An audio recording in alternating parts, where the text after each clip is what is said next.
Now, whenever I buy a crash damaged car or even a normal car, I always do extensive research, whether it be the M2, the Ford Mustang, the Audi RS4, you name it, whatever I buy, I always do extensive research. And that includes how much I pay for the car, how much I think the car's gonna be worth, how much it's gonna cost to fix, etc. Now, no matter how much the car costs, this video here is a perfect example of why you should always do that research, because on the face of it, it looked like a great deal, one that I couldn't turn down. In fact, one that I thought I didn't even have to do any research on because it was just too good to be true, and I bought it.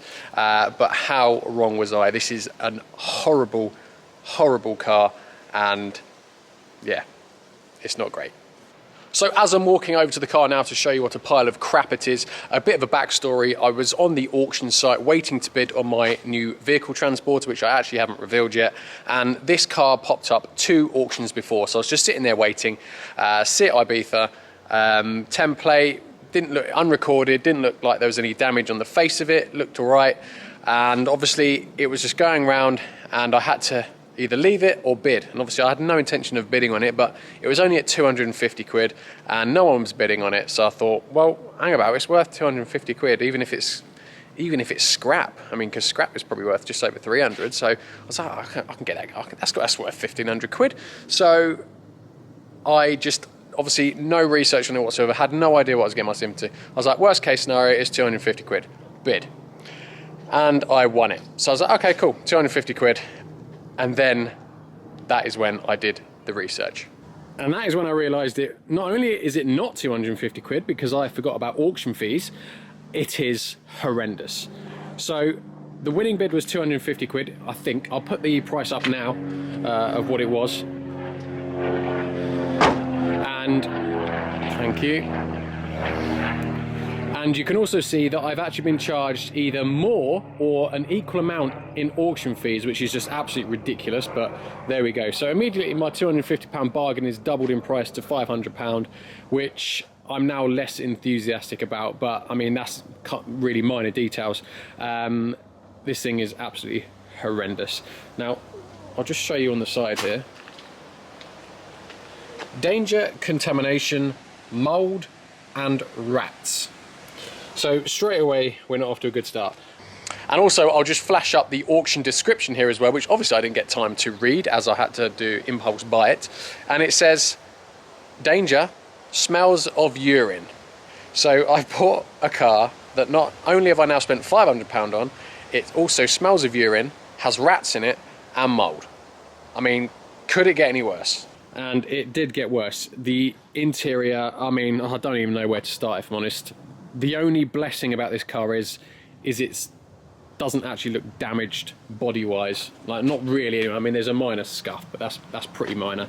Bodywork-wise is its only saving grace, because it was that bad, the interior, I couldn't even film it. Like, obviously the contamination of urine and rats, I'm not going to go in there and start filming it, even for YouTube. So I actually got the interior professionally valeted before I've even touched the car. So this is all the rubbish that came out of it. Now, I kindly asked the valeter to send me a video of before he valeted it, and I'm going to put that up for you now.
And now take a look at the dirt, the muck, the urine probably, that came out of the seats as well, and look how black this water is.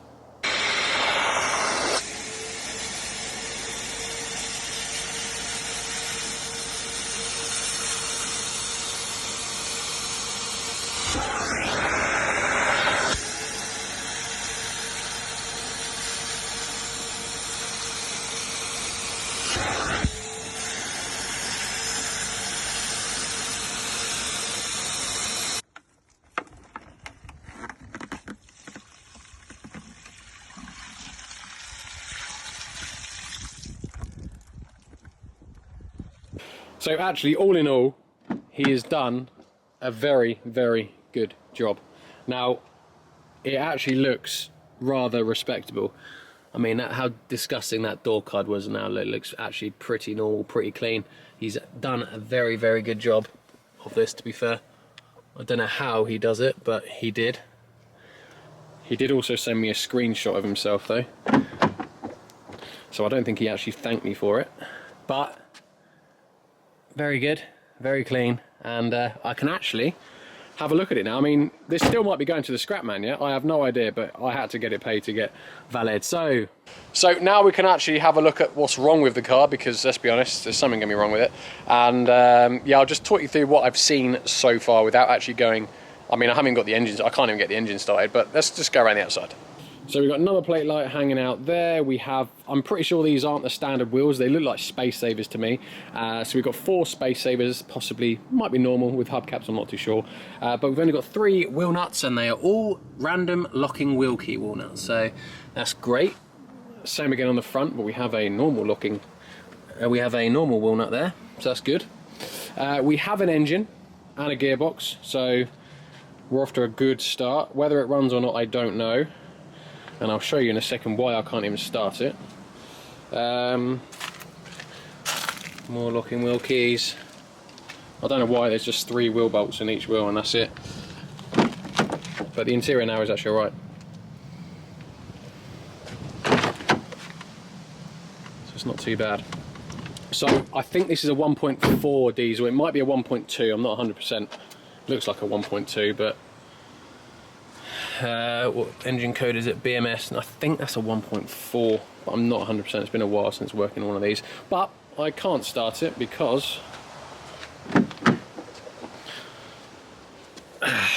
here's my key. Thank you. And there's the other half. That's not even the other half, that's just a random key.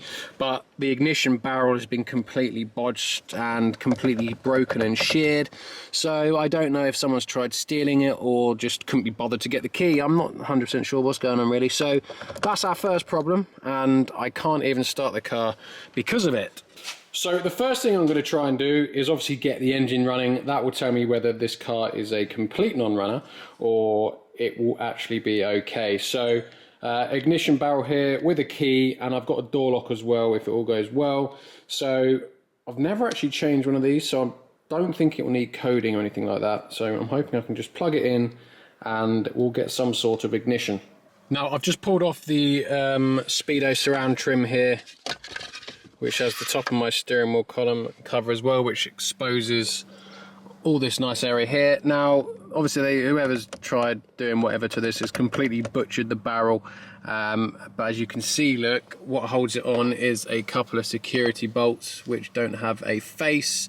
So the only way to get those off is to sort of like grind a flathead type thing into them, so I can undo them with a flathead screwdriver. Same the other side as well. So what tools do I have to do that? I think the only thing I've got is like a mini grinder that's going to fit in there, but I need air to operate it, so I'm in the middle of nowhere at the minute, so I'm not sure how I'm going to get that done. Right, so my idea is, here's my little air grinder, which is the only thing that's going to be really small enough to get in there, and my compressor. So plan is I'm going to just put the compressor on now, get it up to sort of 6 bar, unplug it, and then I'm going to wheel it down and then hopefully just connect it up, and I should get probably 4 to 5 minutes worth of grinding done before it runs out of air. Right, I'm all set up. My air grinder is actually somewhat broken, so as soon as I plug it in, it will automatically go. So that's not ideal. God. Ugh. Let's see what we can achieve.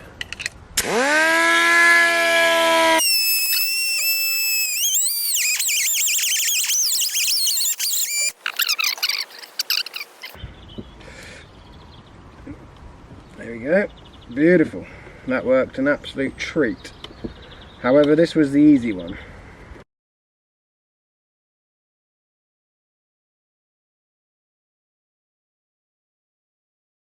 Right, so that's a new ignition barrel all installed, all good. I think I may need a new indicator stalk because there's a lead here that I can't see where it goes, but the back of this is also broken, so I suspect it might plug into there. I don't know yet. Battery's completely flat, so I've just put my jump pack on it, so I'm about to turn it on.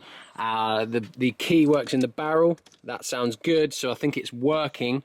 So I do want to start the car, obviously, so I'm just going to very quickly check that it has oil in. Oh, perfectly on max as well, so we're good there. I don't care about anything else, so let's just turn it on. Don't know how many miles this has done either, actually. Could have done 500,000 before, wasn't it? 135,000 miles. Right, let's see if I get ignition. If I do, I'd have done better than I did before. Yes, we got ignition. Right, does it run? Place your bets. Oh, don't sound good, does it? It sounds awful.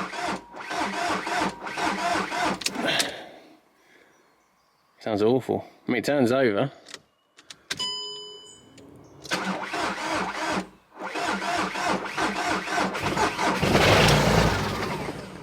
And then cut out with a glow plug flashing light. Brilliant. Let's try again. Nah, just cut straight out. Oh, that might just be a immobiliser though, to be fair. So, yeah, it starts and then cuts out instantly. And that is because, obviously, a new ignition barrel, new key, so the immobiliser's kicked in. So the engine does appear to run. I don't know if it runs okay because it cuts out straight away because the new key needs coding, so the immobiliser's kicking in. Obviously, the exhaust sounds ridiculous. But what do you think to my new SEAT Ibiza? I'm kind of getting to the point where I'm in it now. I've just spoke to a key coding guy and he said, look, you probably won't be able to code an old key to the car, so he's quoted me for a new key and coding it to the car, which is £140 plus VAT, so 168 quid. So third of the value of the car spend is going to be on a new key at the minute. So it's getting to the point with the valet and buying the car, I'm sort of in about 750 quid now, so it's getting to the point, no, and the barrel, I'm in 800 quid. So it's at the point now where I've got to fix it. And I was actually going to scrap the car. I wasn't even going to show it on the channel. I did actually ring up a few companies and I got quoted £320 just to come pick it up, scrap it and be done with it. But then I was like, I guess my whole channel is saving salvage. It's not in nature to just get rid of cars because they're too difficult to fix. So I'm kind of in it now, spent the money, so we've got to fix it. But let me know, what do you guys think to my SEAT Ibiza? Yeah, I don't know. So yeah, he's going to come out, code a new key on Tuesday. Hopefully it will run and we can take it from there, and hopefully it will just need a few bits to get it road legal. I really don't know, and I really doubt that. But let me know what you thought of this video. It's kind of going on from like a shorter series, like getting a car in it and only needs two or three episodes doing, like the Golf R and the Audi Q7. So yeah, let me know what you think, and there will be another video on this, obviously. So as always, guys, thank you very much for watching. Do subscribe if you haven't already, and also follow me on Instagram at saving_salvage for more content, and the M2 video will be coming up next.